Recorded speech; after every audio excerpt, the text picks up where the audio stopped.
కౌశల్యదేవి కృష్ణదేవన కైలాస మా తండ్రి యొక్క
చాపమునెక్కు పెట్టి విజయము వాడయు చాపమునెక్కు పెట్టి విజయము వాడయు వారికి చెద సీతను ప్రాగటముగా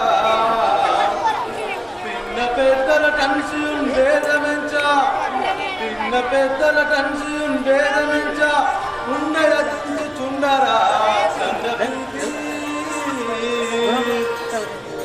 ఏ సభాసాదులారా ఎవరే గాని ఈ శివధనుసుని విరిచిన వారికి ఆ యొక్క పెద్ద కుమార్తె అయిన సీతాదేవిని ఇచ్చి వివాహం చేయుదును.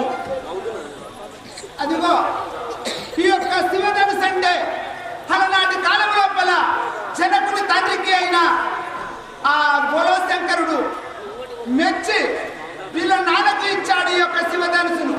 అతడు వీళ్ళ తండ్రి ఉన్నప్పుడు శివధనుసుని ఎత్తాడు. కానీ అతడు మరణమైన కాడికి శివధనుసుని ఎవరు ఎత్తలేదు. వాళ్ళ ఇంటి లోపల బంగారు టంకుపెట్ట మీద ఈ యొక్క శివధనుసు ఉన్నది.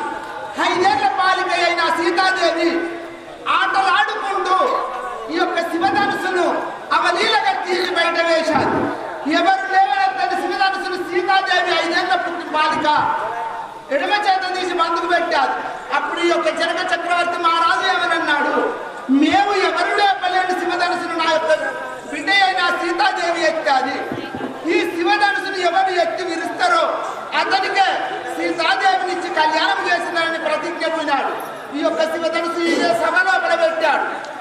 ఈ సభ లోపల చిన్నానకుండా పెద్దానక కులమతము భేదము లేకుండా ఎవరే కానీ ఈ యొక్క శివధనుసును ఎత్తి విరిచిన వారికి ఆ సీతాదేవిని ఇచ్చిన కళ్యాణం చేసిందని చెప్పి ప్రతిజ్ఞ పోయినాడు.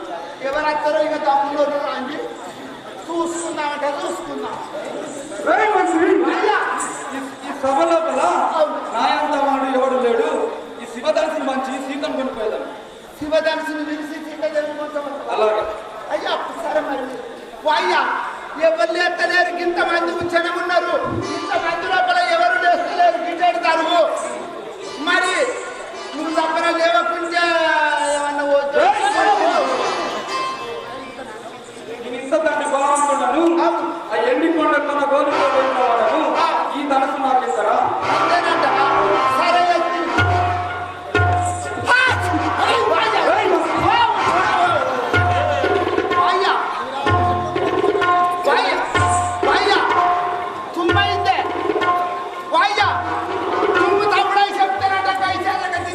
అరే